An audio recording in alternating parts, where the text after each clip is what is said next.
शाम को राशन लेते आना। और हाँ, मुकेश के स्कूल में फीस भरनी है, उसके लिए पैसे देते जाओ।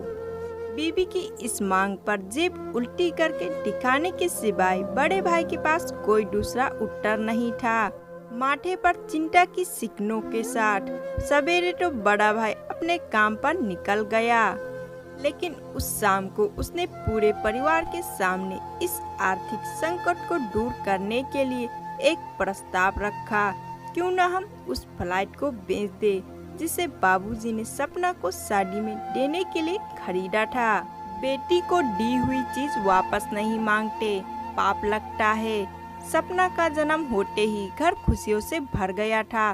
तभी तुम्हारे बाप ने ये तय कर लिया था कि ये फ्लाइट सपना का है, जो उसे उसकी शादी में दिया जाएगा।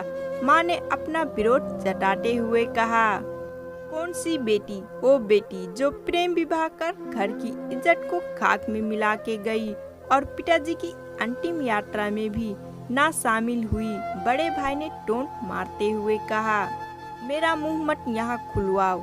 कौन नहीं जानता कि सपना को उस दिन गले के नाके से ही लौटा दिया गया था और उसे अपने पिता से आखिरी बार भी मिलने का हक भी छीन लिया गया था। माँ ने बेटी का पक्ष लेते हुए कहा। माँ के इस बार से दोनों बेटे चुप हो गए। न बड़ा बेटा कुछ बोल पाया, न छोटे बेटे के मुंह से कोई शब्द फूटा। थोड़ी देर शांति के बाद छोटा भाई बोला, फ्लाइट बेच तो देंगे, पर क्या सपना कागजात पर दस्तखत करेगी? मुझे नहीं लगता वो हमारा भला सोच भी सकती है। आखिर है तो औरत जात, पुरुष की परिस्थिति कैसे समझ पाएगी? काफी वाद विवाद और सोच विचार करने के बाद सब इस बात पर सहमत हुए और पड़ोसी के मोहल्ले की सपना की दोस्त को बोलकर सपना को घर आने का न्योता दे दिया गया। अगले दिन सुबह से गले के नाके पर खेल रहे बड़े भाई के लड़के की बुआ आ गई, बुआ आ गई आवाज सुनकर घर वाले चौकन्ने हो गए। दोनों भाई मन में नफरत के साथ उसको कैसे घर में आने के लिए कहें, इसी दुविधा में थे। वो कहते हैं ना, जरूरत के वक्त गधे को भी बाप बनाना पड़ता है। उसी कहावत के हिसाब से दोनों भाई बहन से बात करने के लिए तैयार हुए। दरवाजे पर जब बेटी और दामाद ने पूरे 60 साल बाद कदम रखा तो माँ की आंखें भर आई और दोनों को बड़े प्यार से घर के अंदर लेकर आई। बेटी और दामाद ने भी माँ का इतना स्नेह देखकर भव्य भोर हो गए। शाम को साथ में बैठे दोनों बेटे और बेटी दामाद के आगे हिचकिचाहट हुई। माँ ने ही फ्लाइट का मुद्दा उठाया। सपना को थोड़ा अंदेह था कि कोई बड़ी बात होगी। सपना उसी दिन से ये सोच रही थी कि ऐसी क्या बात हो सकती है कि जो खड़ूस भाई उस बाप का मुंह भी देखने के लिए खिलाफ थे, अचानक इतने कैसे पिघल गए। लेकिन अब उसको सारी बात समझ में आ गई। सपना ने तिरछे नजर से पति की तरफ देखा तो बोल पड़ा, देखिए माँ जी, शादी से पहले जो कुछ आपका था वो आप ही का रहेगा। ना उस पर मेरा या सपना का कोई हक था, ना है, नहीं भविष्य में हम मांगेंगे। इसलिए आप निश्चित होकर उस फ्लाइट के साथ जो करना है कीजिए। आप जहाँ कहेंगे हम वहाँ साइन कर देंगे।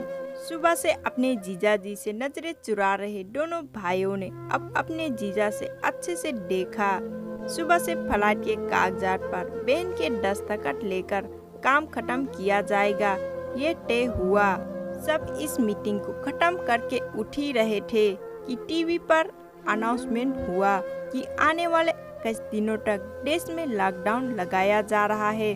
सपना के पति ने फोन पर बात करने के बाद कहा, अब हम क्या करेंगे सपना, कल की बस भी रद्द हो गई है और 21 दिनों तक कोई बस नहीं है, हम तो फंस गए। इस खबर से दोनों भाई बहुत निराश हो गए, क्योंकि एक तो उनकी आमदनी कम थी और दोनों लोगों का और खाने पीने का बोझ बढ़ गया था। लेकिन माँ अंदर ही अंदर बहुत खुश थी, क्योंकि इतने बरसों बाद घर वापस लौटी बेटी इस बहाने कुछ दिन आराम से उसके साथ रह पाएगी। दोनों भाई छूट का सब्जी और फल बेचा करते थे। कुछ दिनों में ही लॉकडाउन के चलते और कोरोना वायरस के चलते लोगों ने उनसे सब्जी और फल खरीदना बंद कर दिए। पहले से खराब उनकी आर्थिक स्थिति और ज्यादा खराब होने लगी और वो मन ही मन सपना के कदमों को अपशगुन मानने लगे। बहन और जीजाजी से उनकी ये हालत छिपी नहीं थी। सपना के कहने पर उसके पति ने दोनों भाइयों की सब्जी और फल की रेडियो पर लोहे की रन और जालियां फिट कर दी। बाजार जाकर दोनों के लिए कैप, हाथों के दस्ताने और थोक के भाव से सब्जी और फल खरीद लाए। दोनों की रेडियो अच्छे से तैयार कर फल और सब्जी ढक कर दोनों भाइयों को टोपी और दस्ताने देकर जीजाजी ने उनसे कहा, एक बार इस तरह से धंधा करके देखो, शायद आपका मुनाफा बढ़ जाए।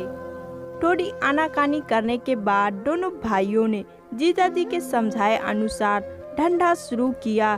2-3 दिन बाद ही कोरोना से घबराए लोग अब ढकी हुई फल और सब्जियां और दस्ताने और सेफ्टी का ध्यान रखते बेचने वालों से ही फल और सब्जियां खरीदने लगे। इस तरह समझदार दामाद की वजह से धीरे धीरे दोनों भाइयों का धंधा अच्छा चलने लगा और उनके घर का गल्ला जो पहले खाली हो रहा था अब धीरे धीरे भरने लगा। माँ ने जैसे ही अपने मरे हुए पति से मन ही मन संवाद साधने लगी। देखो जी, आपकी सपना सच में सपना है। उसके पांव घर में बढ़ते ही घर खुशियों से भर रहा है। दोनों भाइयों के आंखों में पहले जो गुस्सा था उसी जगह अब शर्म ने ले ली थी। वो मन ही मन सोचते थे, क्या गलत किया था बहन ने जो हमने उसके साथ इतना बुरा सलूक किया। शादी ही तो की थी और शादी करने से पहले हमें बताया भी तो था। हम ही थे जो उसे स्वीकार नहीं कर पाए। दोनों भाइयों के मन में नफरत के जगह प्यार ने ले ली। 21 दिनों बाद जब दीदी और जीजाजी फ्लैट के कागजात पर साइन करने जाने लगे तब दोनों भाइयों ने उन्हें रोक लिया और उनसे माफी मांगते हुए वो पेपर्स उन्हें देते हुए बोले, शादी के वक्त हमने आपको कोई तोहफा तो दूर की बात है, आपका हक भी नहीं दिया, लेकिन अब इस फ्लाइट को स्वीकार करें, हमें प्रायश्चित करने का एक मौका दीजिए। सभी के आंखों में खुशी के आंसू आ गए और माँ ऊपर देखकर बोली, देखो आपकी लाडी ने आज फिर हमारा घर खुशियों से भर दिया। तो दोस्तों, ये कहानी आपको कैसा लगा? अगर थोड़ा सा भी पसंद आएगा तो एक लाइक तो बनता है और इसी ही कहानी के लिए हमारे चैनल को सब्सक्राइब जरूर करना।